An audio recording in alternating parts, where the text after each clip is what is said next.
మీ బెజవాడ రాజకీయాలు చాలా ఆసక్తికరంగా మారుతూ ఉన్నాయి. సో కేసినేని నాని టీడీపీ నుంచి వైసీపీకి వెళ్ళారు. వైసీపీ అధపాతాళానికి చేరుకున్న తర్వాత ఆయన రాజకీయాలు గుడ్ బై అన్నారు. ఇప్పుడేమో మళ్ళీ బీజేపీలోకి పెడతారని ప్రచారం జరుగుతోంది. వెళ్ళే అవకాశాలు ఏమైనా ఉన్నాయా? కృష్ణాంజనేయులు గారు.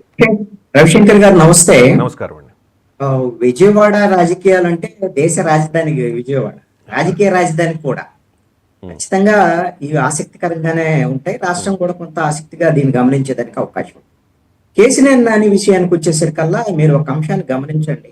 ఆయన 2014లో రాష్ట్ర విభజన తర్వాత తెలుగుదేశం పార్టీ తరఫున ఎంపీకి గెలిచారు. 2019లో తెలుగుదేశం పార్టీ ప్రతికూలమైనటువంటి పరిస్థితిని ఎదుర్కొన్నప్పుడు 3 ఎంపీలు మాత్రమే గెలిచారు. ఆ 3 ఎంపీల్లో కేసినేని నాని కూడా.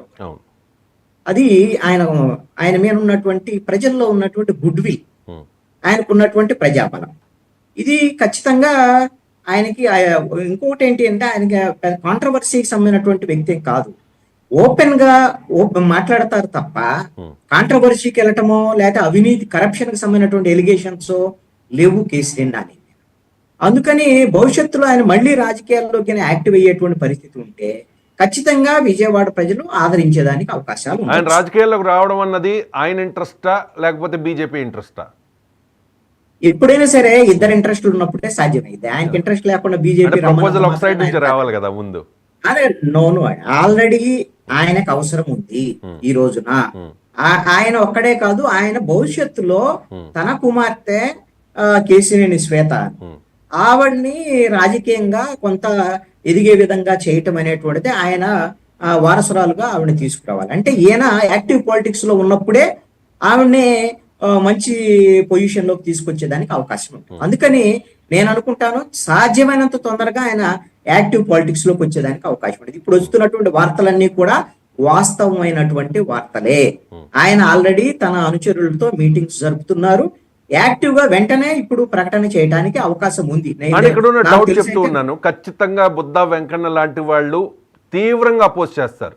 నాకు తెలిసి రోడ్డు మీదకి వచ్చి కూడా కేసినేని నానికి వ్యతిరేకంగా బీజేపీకి వ్యతిరేకంగా ధర్నాలు నిరసనలు చేసినా చేయొచ్చు బుద్ధా వెంకన్న లాంటి వాళ్ళు.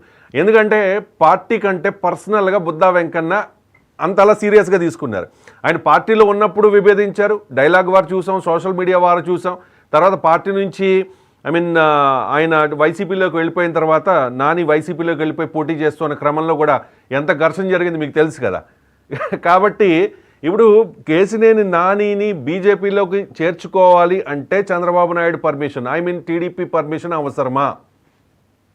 ఇక్కడ కేసినేని నాని బుద్ధా వెంకన్న గురించి మాట్లాడుకున్నప్పుడు బుద్ధా వెంకన్న కేసినేని నాని అనేటువంటి పొలిటికల్ స్టేచర్ ముందు ఆఫ్టర్ ఆల్ బుద్ధా వెంకన్న కేవలం తెలుగుదేశం పార్టీ ఎమ్మెల్సీ అంతే తప్ప, ఆయన నోరుంది మాట్లాడతాడు అంతే తప్ప ఆయన ఎక్కడ ప్రజల్లో ఉండి ప్రజల తరపున ఏమన్నా కనీసం అతనికి ఎమ్మెల్యే సీట్ లేదన్నా మొన్న అరిసికి పెట్టాడు తెలుగుదేశం పార్టీలో. అతని స్థాయి ఏందో తెలుసు కదా, అతని గురించి మనం మాట్లాడుకోవాల్సినటువంటి అవసరం లేదు. చాలా మంది ఉన్నారు, వాళ్ళ తమ్ముడే ఉన్నారు, కేసినేని చిన్ని ఉన్నాడు, ఆయన ఎంపీ ప్రెసిడెంట్ సిట్టింగ్ ఎంపీ. ఆయన అబ్జెక్ట్ చేస్తే మీకు ఒక పాయింట్ చెప్తాను. అసలు కేసినేని నాని తెలుగుదేశం పార్టీ నుంచి ఎందుకు దూరం అయ్యాడు అనేటువంటి దాని మీద ఈ బుద్ధా వెంకన్నలు నాగులు మీరాలు ఇవన్నీ కాదండి.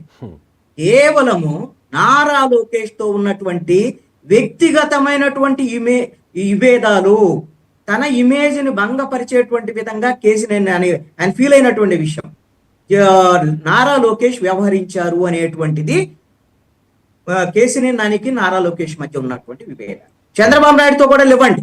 చంద్రబాబు నాయుడు ఏం చెప్పలేకపోయాడు ఆ విషయంలో. ఎందుకు వచ్చిందంటే మీకు ఒక చిన్న పాయింట్ చెప్తాను. ఒక ఐపీఎస్ ఆఫీసరు ఆర్టీసీ కమిషనర్ గా ఉన్నటువంటి శ్రీనివాస్ రెడ్డి, ఆయన కమిషనర్ గా ఉన్నప్పుడు కేసినేని నానికి సంబంధించినటువంటి బస్సులు ఆపినటువంటి నేపథ్యంలో ఆ సందర్భంలో ఏదో దురుసుగా వ్యవహరించారు కేసినేని నాని అనేటువంటి దాని మీద నేరుగా నారా లోకేష్ బహిరంగంగా మాట్లాడటం అనేటువంటి అంశం. అది కూడా ఒక ఎంపీ, ఒక తెలుగుదేశం పార్టీ ఎంపీని స్థాయిని తగ్గించటము, ఒక అధికారిని ఎత్తికెత్తుకోవటం, ఇది ఆయన హర్ట్ చేసినటువంటి అంశం. అందుకనే ఆయన కేసినేని ట్రావెల్స్ ను కూడా ఆ రోజున మూసేయించుకున్నాడు. వద్దు, నాకు అవసరం లేదు ఈ వ్యాపారం కూడా, రాజకీయానికి ఇబ్బంది అనుకుంటా. అంతా వాళ్ళిద్దరి మధ్య వచ్చినటువంటి విభేదాలు. ఈ మిగతా వాళ్ళందరూ చిల్లర రాజకీయ నాయకులండి, వాళ్ళ గురించి ఆయన పట్టించుకోడు. నేను ఇప్పుడు నాకు చిల్లర వ్యాపారం రాజకీయాలు అయినా నేను అన్నా కానీ రాజకీయం అయినా వన్స్ క్లోజ్ చేసామని చెప్పిన తర్వాత మళ్ళీ రీఓపెన్ చేయొచ్చు. కేసినేని ట్రావెల్స్ రీఓపెన్ అవుతుంది అనేది పెద్ద ప్రచారంలో ఉన్న విషయం. అలాగే కేసినేని నాని తిరిగి పొలిటికల్ రీఎంట్రీ ఇవ్వబోతూ ఉన్నారు అన్నది కూడా ఇప్పుడు సెన్సేషనల్ అంశం. కాబట్టి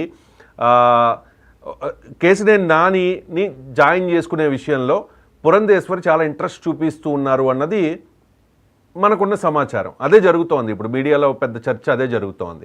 ఇక్కడ పురంధేశ్వరికి ఉన్న ఇంట్రెస్ట్ ఏంటి అంటే ఏం చెప్తారు? పురంధేశ్వర్ అంటే అంటే చాలామంది కామెంట్ చేశారు కదా గతంలో వైఎస్ఆర్ కాంగ్రెస్ పార్టీ నాయకులు కూడా, అది భావ జనతా పార్టీగా మార్చేశారు పురంధేశ్వరి అని చెప్పి. బీజేపీ అంటే చంద్రబాబు నాయుడికి చాలా ఫేవర్గా ఉంటూ ఉంటారు, ఎందుకంటే కుటుంబ సభ్యురాలు, వదిన గారు, ఇంకా చాలా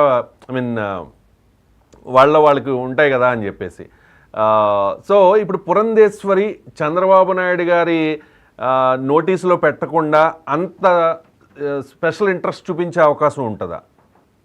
ఇక్కడ బీజేపీలో కేసినేని నాని చేరటం అనేటువంటి అంశము ఆల్రెడీ 2024 ఎన్నికలకు ముందే వైఎస్ఆర్ కాంగ్రెస్ పార్టీలో చేరటానికన్నా ముందుగానే తెలుగుదేశం పార్టీతో నారా లోకేష్ తో విభేదాలు వచ్చిన తర్వాత కేసినేని నాని బీజేపీతో టచ్ లోకి వెళ్ళాడు. బీజేపీలో చేరతాడు అనేటువంటి ప్రచారం కూడా జరిగింది అప్పుడే, ఆయన ఎంపీగా ఉన్నప్పుడే. కానీ ఆయన ఎందుకు మరి వైఎస్ఆర్ కాంగ్రెస్ పార్టీలో చేరారు అని అంటే, బీజేపీ తెలుగుదేశం పార్టీతో పొత్తుకు సంబంధించినటువంటి విషయంలో ముందస్తు ఆలోచనలు చేసింది. కాబట్టి కేసినేని నాని టార్గెట్ ఏంటి, మళ్ళీ విజయవాడలో పోటీ చేయాలి, ఎట్లయినా గెలవాలి అనేది ఒక ప్రెస్టేజ్ విషయంగా తీసుకున్నారు.